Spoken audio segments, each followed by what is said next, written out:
తాకట్లో ఉన్న మీ బంగారాన్ని విడిపించి ఆ రోజు ఆన్లైన్ రేటుకి కొంటాం. Sharma gold company. బాలుడి ప్రతాపానికి అల్లాడుతున్న ప్రజలకు చల్లని కబురు.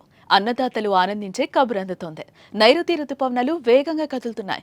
మంగళవారం మధ్యాహ్నం నాటికి అవి దక్షిణ అండమాన్ సముద్రం, నికోబార్ దీవులు, దక్షిణ బంగాళాఖాతానికి చేరినట్లు వాతావరణ శాఖ వెల్లడించింది.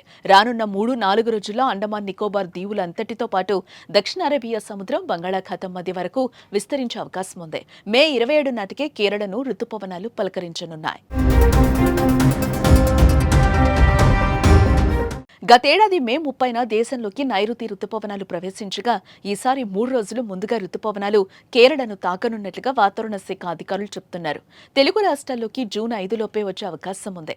గతేడాది జూన్ 8న రాష్ట్రాన్ని నైరుతి రుతుపవనాలు తాకాయి. వాతావరణ శాఖ చెప్పినట్టు జరిగితే 2009 తర్వాత రుతుపవనాలు అంచనాల కంటే ముందుగా రావటం మళ్లీ ఈ ఏడాదే.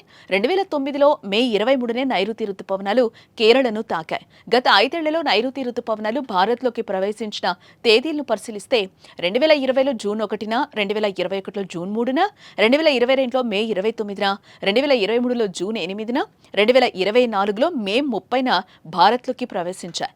నైరుతి రుతుపవనాలు ప్రవేశిస్తేనే వర్షాకాలం ప్రారంభమైనట్టు రైతులు భావిస్తారు. రుతుపవనాలు రావడమే కాదు, గతేడాది కంటే ఎక్కువగా వర్షాలు పడే అవకాశం ఉందని ఐఎండీ ఇప్పటికే ప్రకటించింది.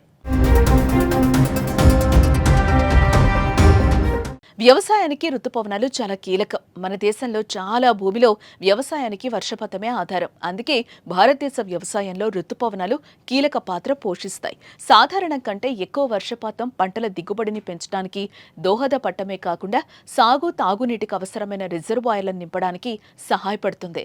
మంచి రుతుపవనాలు సాధారణంగా భారత ఆర్థిక వ్యవస్థపై సానుకూల ప్రభావం చూపుతాయి. అలాగే ప్రస్తుతం ఎండలు మండిపోతున్నాయి. ఉక్కపోతతో ప్రజలు ఉక్కిరిబిక్కిరవుతున్నారు. ఇలాంటి సమయంలో రుతుపవనాలు తొందరగా వస్తున్నాయనే వార్త ఉపశమనం కలిగిస్తోంది.